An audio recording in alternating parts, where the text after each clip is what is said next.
Good morning, brewers. We're brewing a beer again. This time we're going to do a mid-strength and what I think is a copper ale. So first thing we've done is filled up our water. Actually, that's not true. The first thing we've done is put in our pump filter. First thing. Then we filled it with water. And so this is my mash and my sparge water.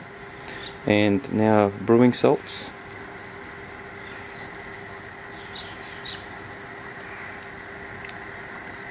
So brewing salts today were just because I'm brewing a bit of a hoppy beer. I just put in 2 teaspoons of gypsum. And if I don't get my mash target pH is between 5.2 and 5.4, and if I don't reach it, then I'll add maybe half a teaspoon of calcium chloride. I don't want to add any more gypsum, just in case it starts to pull out some of the hop bitterness or the perceived bitterness of the beer, which is what gypsum can do. It's what sulfates do, which is part of the gypsum molecule.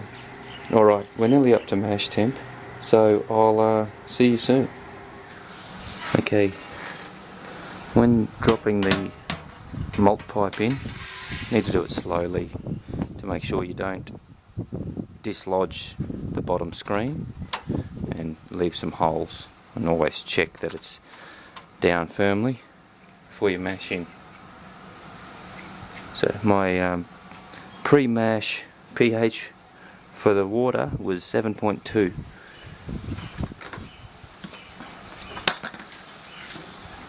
It's a little windy today, so I apologise for the noise.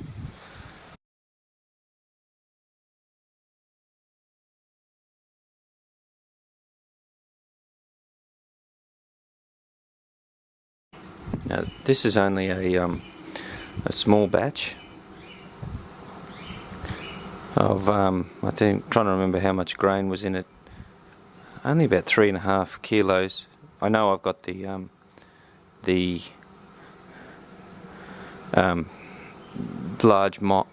large batch pipe work on there, but I know my system well enough to know that it doesn't make a difference to with the way I do my grain crush and the way I do my mashing.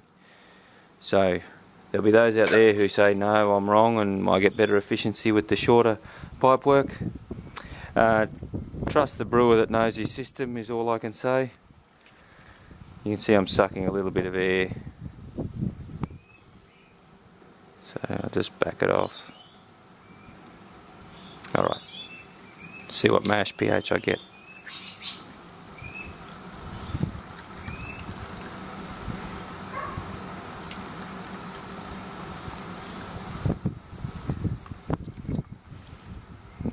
That is a surprise. pH I've got is 5, so I might just go and add a little bit of calcium carbonate to lift the pH. That was unexpected. Okay, so we've got the pH right. I just added a teaspoon of calcium carbonate. Must have been the dark crystal that I miscalculated my pH with. Anyway, so now I've got a mash going. I'll be going for an hour at 66, and it should be a relatively short brew day. I'm only doing a 30-minute boil, and be doing a continuous hopping method as well. If you don't know what that is, the best example is the Dogfish Head 90-minute IPA, and if you Google that recipe, you'll see how that's done. 10 minutes into the mash, give it a little stir. If you haven't seen one of my brewing videos before, the purpose of the stir is to increase the extract efficiency from the grains. Okay, we're coming up to the half hour in the mash. That's when I like to put the top plate on. If anyone's having trouble with this, there's no simple way to do it when putting the silicone seal on the top plate. The trick is to make sure when you're going around that you're not just running the edge off that you've already started with, which can happen. Kind of like putting in a bike tyre tube and then putting the tyre back on. So trick is now is to wet this so it slides on.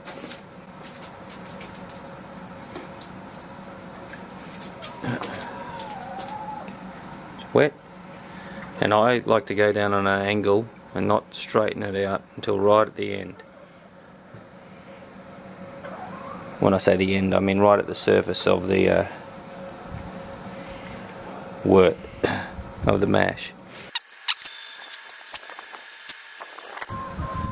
Now do it for 30 more minutes and then we'll mash out and then sparge. About 5 minutes before the scheduled end of the mash, I get a gravity reading.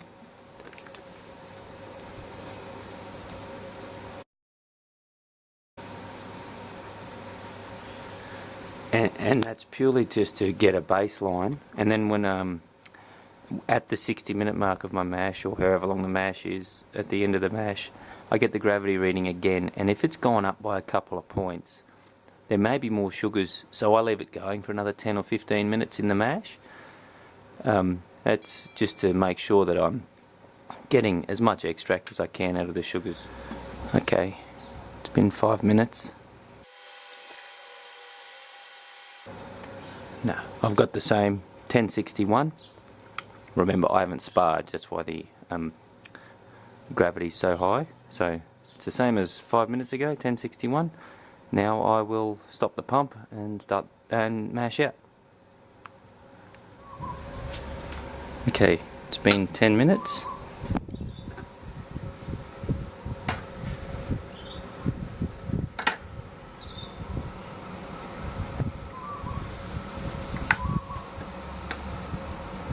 Pump off.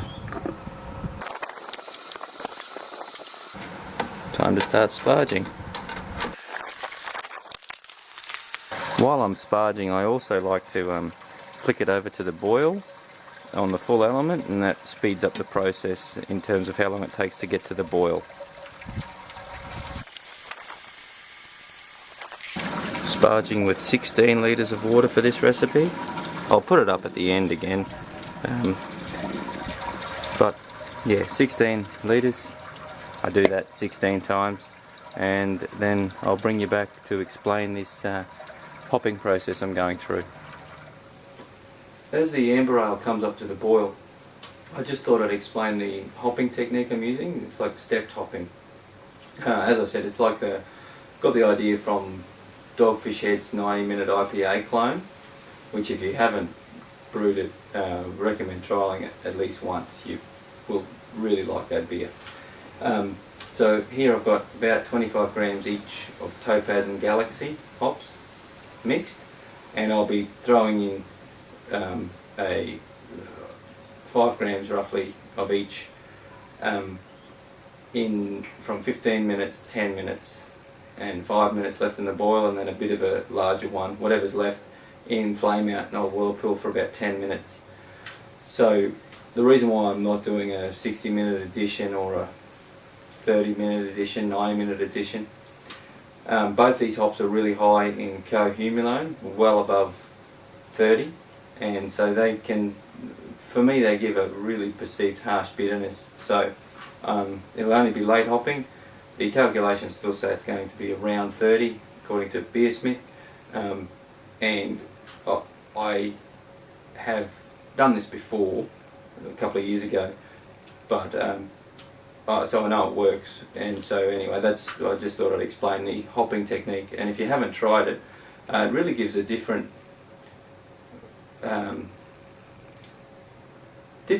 flavours come out at different times, and also the aroma becomes more complex, and it's really pleasant. So on that note, I'm going to go back and see if we're boiling. Cheers. Alright, we've got a good rolling boil now. Just going to put the hop spider in. And yeah, so that'll go for 15 minutes. And then I'll start adding my hop additions. I'm only doing a 30-minute boil addition today. There's really no need to boil it for any longer. I'm not using any Pilsner malt, so the DMS levels should be really low anyway. And I'll be fermenting at 18 anyway. So that should get rid of all the any corn flavours that may come up. So, alright, I'll see you soon. Okay, there's a 15-minute hop addition. And yeast nutrient and whirl flock.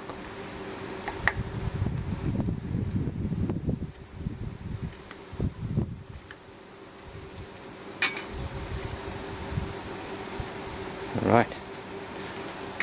Next will be the 10-minute hop addition. 10-minute hop addition.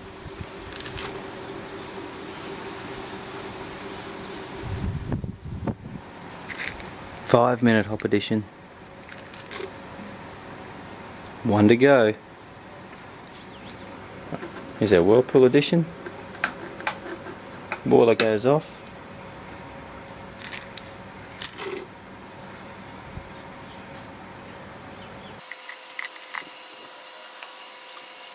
And just with the last one, because of the I'm using the hop spider, I just like to give it a stir in there.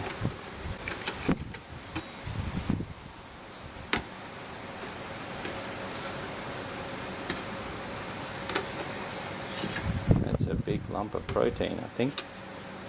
And that'll steep for 10 minutes, and then we'll start to chill.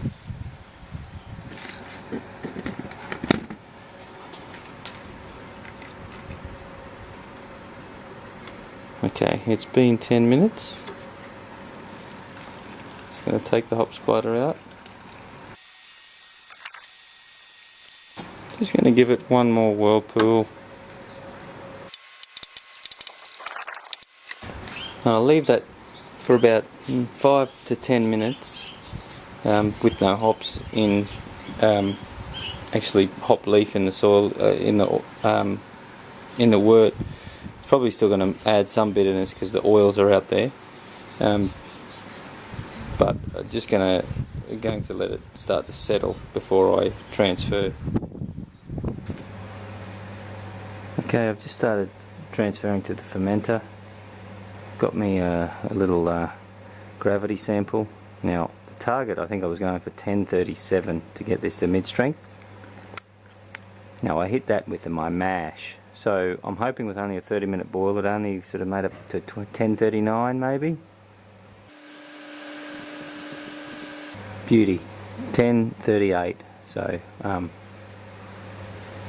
it's halfway between 1038 and 1039. So that's good. Won't be too strong and quite sessionable. And there's the sample, and it smells so much like those Galaxy hops. So I'm really looking forward to this. I'm going to be using a US 05 for the yeast, and I'll throw that in when I'm done transferring. So it was a very good brew day. Yeah, I was really happy with it. Didn't hit any snags. So yeah, until next time, happy brewing everyone.